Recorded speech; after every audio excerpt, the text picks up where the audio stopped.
Hello good morning students.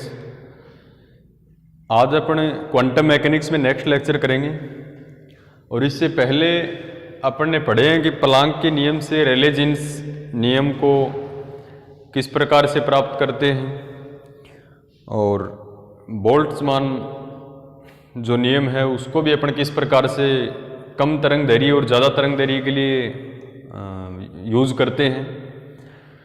तो अभी तक जो अपने लेक्चर पढ़े हैं वो क्वांटम मैकेनिक्स किस प्रकार से डेवलप हुई, यानी जो टॉपिक्स थे वो क्लासिकल मैकेनिक्स थे बिफोर प्लांक लॉ। प्लांक का जो रेडिएशन लॉ है वहां से क्वांटम मैकेनिक्स की शुरुआत होती है। आज का अपना टॉपिक है जो काफी इंटरेस्टिंग टॉपिक है, प्रकाश विद्युत प्रभाव यानी photo electric effect. Photo electric effect ये मॉडर्न फिजिक्स यानी क्वांटम मैकेनिक्स का बहुत ही इंटरेस्टिंग टॉपिक है। और अपन बात करें कि 3 या 4 ऐसे टॉपिक हैं जैसे प्लांक रेडिएशन लॉ है, प्रकाश विद्युत प्रभाव है। इस चीज़ से यानी क्वांटम मैकेनिक्स को काफ़ी इंटरेस्टिंग बनाते हैं और इस चीज़ को प्रूफ करते हैं। तो अपने को प्रकाश विद्युत प्रभाव के बारे में क्या पढ़ना है कि प्रकाश विद्युत प्रभाव है क्या और इसके जो रिजल्ट हैं वो क्या क्या है। तो काफ़ी इंपॉर्टेंट फैक्ट रहेगा। जिस एक्सपेरिमेंट ने ये कहा कि light is a electromagnetic wave यानी प्रकाश एक विद्युत चुंबकीय तरंग है, उसी एक्सपेरिमेंट ने यह कहा कि लाइट इज ए पार्टिकल यानी प्रकाश क्या है, एक कण है। यानी लाइट के लिए जो ड्यूअल नेचर है यानी लाइट वेव के रूप में, तरंग के रूप में भी होता है और प्रकाश जो है वो कण के रूप में भी है। ड्यूअल नेचर ऑफ लाइट में अपन पढ़ते हैं कि प्रकाश की प्रकृति द्वैत है, कणीय और तरंगी है। तो इसलिए काफी इंटरेस्टिंग है कि जो एक्सपेरिमेंट अपने को बताता है कि लाइट एक विद्युत चुंबकीय तरंग है, उसी एक्सपेरिमेंट ने अपने को यह भी बताया है कि लाइट है एक पार्टिकल है यानी प्रकाश कण के रूप में चलता है। और उस एक्सपेरिमेंट का नाम है हर्ट्ज एक्सपेरिमेंट। और हर्ट्ज ने अपने को क्या बताया कि किसी भी धातु की सतह के ऊपर, कोई भी मेटल सरफेस है, किसी भी धातु की सतह पर अपन पैराबैंगनी प्रकाश किरणें डलवाई, अल्ट्रा वायलेट जो लाइट रेज है वो डालें तो धातु की सतह से इलेक्ट्रॉन बाहर आते हैं। यानी किसी भी धातु की सतह पे ऊपर अपन प्रकाश डालें तो धातु की सतह से इलेक्ट्रॉन बाहर निकलते हैं, जिसे हर्ट्ज एक्सपेरिमेंट के नाम से पढ़ते हैं। लेकिन जिस एक्सपेरिमेंट ने ये अपने को बताया कि प्रकाश विद्युत प्रभाव है क्या, जैसे हर्ट्ज ने बताया, तो हर्ट्ज ने इस एक्सपेरिमेंट को इग्नोर भी किया। खाली ये जरूर अपने को बात बताई कि धातु की सतह से हैं वो इलेक्ट्रॉन बाहर किस प्रकार से आते हैं, उसके बाद में इन्होंने इस एक्सपेरिमेंट को इग्नोर किया। और कुछ टाइम के बाद में इस एक्सपेरिमेंट पे पुनः चर्चा हुई और कई साइंटिस्ट मिलके, जिसमें से आइंस्टाइन सर का योगदान काफ़ी इंपॉर्टेंट है, उन्होंने इसी थ्योरी को लेके इसका एक्सपेरिमेंटल जो प्रूफ है, प्रायोगिक सत्यापन है, वो किया है। तो प्रकाश विद्युत प्रभाव क्या है कि जब भी कोई धातु की सतह पर एक निश्चित आवृत्ति से अधिक आवृत्ति, अब बात आती है कि आवृत्ति क्या है कि 1 सेकंड में तय किए गए चक्रों की संख्या है जो आवृत्ति है। तो इस एक्सपेरिमेंट में आवृत्ति का इंपॉर्टेंट रोल है। इस एक्सपेरिमेंट के डेफिनेशन में अपने को बताया कि एक निश्चित आवृत्ति से ज्यादा आवृत्ति के ऊपर ही धातु की सतह से इलेक्ट्रॉन उत्सर्जित होते हैं। यानी अपन ये नहीं बोल सकते कि हर एक फ्रीक्वेंसी की लाइट जो होगी और वो धातु की सतह पर गिरेगी तो इससे इलेक्ट्रॉन बाहर आएंगे, ऐसा पॉसिबल नहीं है। आपके पास लाइट की जो फ्रीक्वेंसी है वो एक निश्चित फ्रीक्वेंसी से ज्यादा होनी चाहिए। तो अपन इसकी डेफिनेशन में लिखें तो जब किसी धातु की सतह पर एक निश्चित आवृत्ति से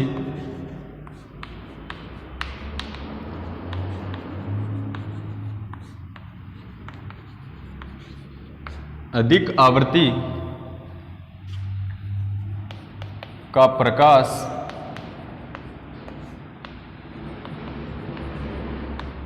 आपतित होता है तो धातु की सतह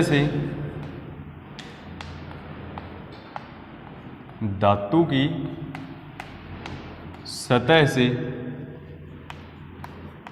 इलेक्ट्रॉन उत्सर्जित होते हैं। क्या कहता है कि जब किसी धातु की सतह पर एक निश्चित आवृत्ति से अधिक आवृत्ति का प्रकाश आपतित होता है तो धातु की सतह से इलेक्ट्रॉन उत्सर्जित होते हैं। इसे प्रकाश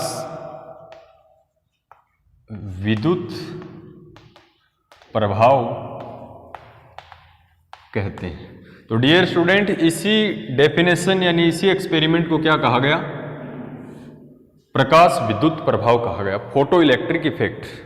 तो इंपॉर्टेंट फैक्ट है कि प्रत्येक आवृत्ति से धातु की सतह से इलेक्ट्रॉन नहीं निकल सकते। आपको एक निश्चित आवृत्ति से अधिक आवृत्ति का ही प्रकाश धातु की सतह पर डलवाना है। जब मैं अपन बात करें कि जैसे धातु की सतह में कई इलेक्ट्रॉन ऐसे हैं जो टाइटली बाउंड हैं, जो उस सरफेस से मजबूती से बंधे हुए हैं। कई धातु की सतह के ऊपर ढीले बंध से बंधे हुए इलेक्ट्रॉन हैं और कई मीडियम इलेक्ट्रॉन भी हैं, वो ज़्यादा टाइटली बाउंड भी नहीं है सरफेस से और ज़्यादा लूजली बाउंड भी नहीं है। तो अपन उन इलेक्ट्रॉन का डिस्कस कर रहे हैं जो आसानी से धातु की सतह को छोड़ दें। जो इलेक्ट्रॉन धातु की सतह को छोड़ के बाहर निकलता है उस इलेक्ट्रॉन की अपन यहां बात कर रहे हैं। कई इलेक्ट्रॉन ऐसे होंगे जिनको धातु के पृष्ठ से बाहर निकालने के लिए अपने को ज्यादा एनर्जी की जरूरत पड़ेगी। कई इलेक्ट्रॉन ऐसे होंगे जिसे कम एनर्जी की जरूरत पड़ेगी। मोस्टली अपने इस एक्सपेरिमेंट में उन इलेक्ट्रॉन का डिस्कस करते हैं जो धातु की सतह से जल्दी बाहर निकलता है, यानी उसको बाहर निकालने के लिए कम एनर्जी की आवश्यकता होती है। एक निश्चित आवृत्ति से अधिक आवृत्ति पर ही एक्सपेरिमेंट संभव है। तो वह निश्चित आवृत्ति जिस पर धातु से इलेक्ट्रॉन बाहर निकलते हैं उस निश्चित आवृत्ति को कहा गया देहली आवृत्ति, थ्रेशोल्ड फ्रीक्वेंसी। तो अपन बात करें वह न्यूनतम आवृत्ति जिस पर धातु की सतह से इलेक्ट्रॉन बाहर निकलते हैं, यानी वह न्यूनतम आवृत्ति जिस पर धातु की सतह से इलेक्ट्रॉन बाहर निकलते हैं देहली आवृत्ति कहलाती है। और डियर स्टूडेंट, इस देहली आवृत्ति को लिखते हैं न्यू से, इसको लिखूंगा मैं न्यू नोट से, देहली आवृत्ति को न्यू नोट। तो अपने से कोई पूछे कि देहली आवृत्ति क्या है, थ्रेशोल्ड जो फ्रीक्वेंसी है वो क्या है, तो देहली आवृत्ति वह आवृत्ति है जिस पर धातु की सतह से इलेक्ट्रॉन बाहर निकलते हैं। क्योंकि अपने को पता है कि प्रत्येक आवृत्ति के ऊपर तो इलेक्ट्रॉन बाहर निकलेंगे नहीं, एक निश्चित आवृत्ति होगी, उस आवृत्ति से ज़्यादा फ्रीक्वेंसी आपके पास है तो ही इलेक्ट्रॉन उत्सर्जित होते हैं। तो वो न्यूनतम आवृत्ति जिसके ऊपर इलेक्ट्रॉन बाहर निकला, उस न्यूनतम आवृत्ति को देहली आवृत्ति कहा जाता है, जिसे न्यू नोट से प्रदर्शित करते हैं। और डियर स्टूडेंट, इस एक्सपेरिमेंट के अंदर धातु की सतह से जो बाहर निकलते हैं इलेक्ट्रॉन, उन इलेक्ट्रॉन को फोटो इलेक्ट्रॉन कहा गया। तो इस चीज को आपको भी ध्यान रखना है, यानी फोटो इलेक्ट्रॉन किसे कहते हैं। तो इसके बाद में आपको ये लिखना है कि धातु की सतह से उत्सर्जित इलेक्ट्रॉनों को फोटो इलेक्ट्रॉन कहा गया। धातु की सतह से जो इलेक्ट्रॉन बाहर निकलते हैं उसको क्या कहा गया? फोटो इलेक्ट्रॉन कहा गया। अब अपन बात कर लेते हैं प्रयोग की, यानी एक्सपेरिमेंट की, कि एक्सपेरिमेंट किस प्रकार का है। तो यहां प्रकाश विद्युत प्रभाव में इतना अपने को डेफिनेशन भी लिखना है, देहलीय आवृत्ति तक, और इससे निकलने वाले इलेक्ट्रॉनों को फोटो इलेक्ट्रॉन। अब बात करते हैं प्रयोग की, एक्सपेरिमेंट किस प्रकार से हुआ। तो प्रयोग में अपन डिस्कस करें तो सबसे पहले इसमें ली जाती है एक कांच की ट्यूब है, कांच की कोई नली है,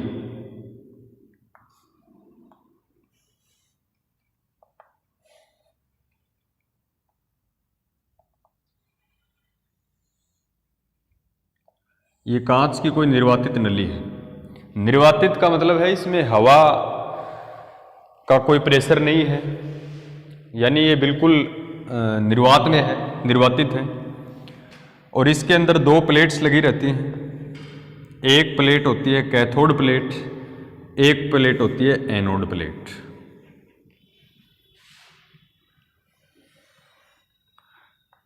और इनके बीच में वोल्टेज विभवांतर मापने के लिए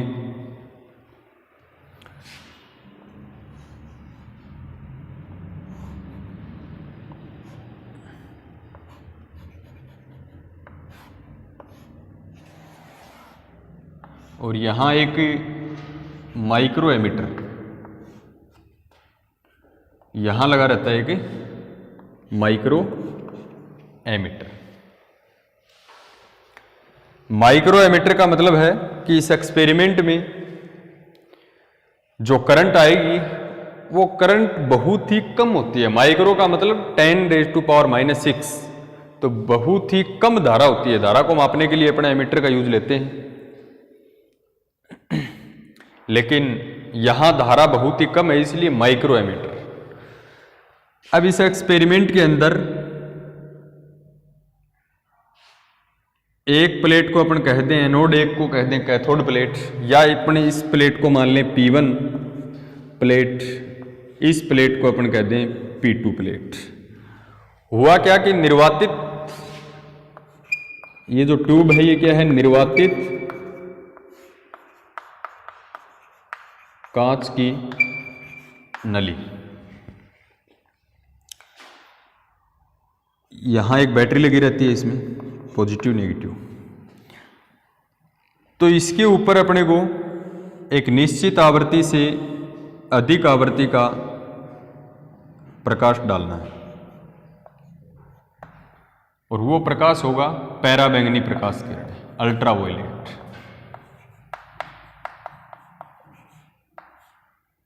पैराबैंगनी प्रकाश जैसे इस प्लेट के ऊपर गिरेगा प्रकाश निश्चित आवृत्ति से अधिक आवृत्ति का, तो इस प्लेट से इलेक्ट्रॉन बाहर निकलेंगे। इस प्लेट से इलेक्ट्रॉन बाहर निकलेंगे। ये इलेक्ट्रॉन प्लेट P2 की ओर गति करेंगे। इससे तो इलेक्ट्रॉन बाहर निकलेगा, प्लेट P2 की ओर गति करेगा, यानी प्लेट P2 का मेन कार्य है कि इलेक्ट्रॉन को ग्रहण करना, इसलिए इसको संग्राहक प्लेट भी कहा जाता है, कलेक्टर प्लेट। कलेक्ट करने का है इसका कार्य, इसलिए इसको बोलते हैं संग्राहक प्लेट। तो इस प्रयोग में आपको क्या लिखना है कि इस प्रयोग में एक निर्वातित कांच की नली है जिसमें दो धातु की प्लेटें P1 व P2 लगी रहती हैं। P1 प्लेट पर एक निश्चित आवृत्ति से अधिक आवृत्ति का पैराबैंगनी प्रकाश डाला जाता है, अल्ट्रावायलेट। तो प्लेट P1 से इलेक्ट्रॉन उत्सर्जित होते हैं। इन इलेक्ट्रॉनों को फोटो इलेक्ट्रॉन कहा जाता है। ये इलेक्ट्रॉन P2 की ओर गति करते हैं। P2 प्लेट का मुख्य कार्य उत्सर्जित इलेक्ट्रॉनों को ग्रहण करना है, इसलिए इसे संग्राहक प्लेट भी कहते हैं। कुछ भी आपको रटने वाला नहीं है। इसमें एक निर्वातित कांच की नली है जिसमें दो प्लेट P1 तथा P2 लगी है। P1 प्लेट से इलेक्ट्रॉन उत्सर्जित होते हैं और P2 की ओर गति करते हैं। P2 का मुख्य कार्य इलेक्ट्रॉनों को ग्रहण करना है, इसलिए इसे संग्राहक प्लेट कहते हैं। अब इस एक्सपेरिमेंट में जो इलेक्ट्रॉन उत्सर्जित होते हैं उन इलेक्ट्रॉनों को फोटो इलेक्ट्रॉन कहा जाता है, और ये फोटो इलेक्ट्रॉन गति करते हैं तो परिपथ में एक करंट आती है, एक धारा प्रवाहित होती है, जिस धारा को माइक्रो एमीटर की सहायता से माप लिया जाता है। इस एक्सपेरिमेंट में प्रयोग तक आपको थ्योरी लिखनी है, उसके बाद में जो इसके रिजल्ट हैं उसके वो काफ़ी इंपॉर्टेंट हैं, उसके बारे में अपन डिस्कस करते हैं।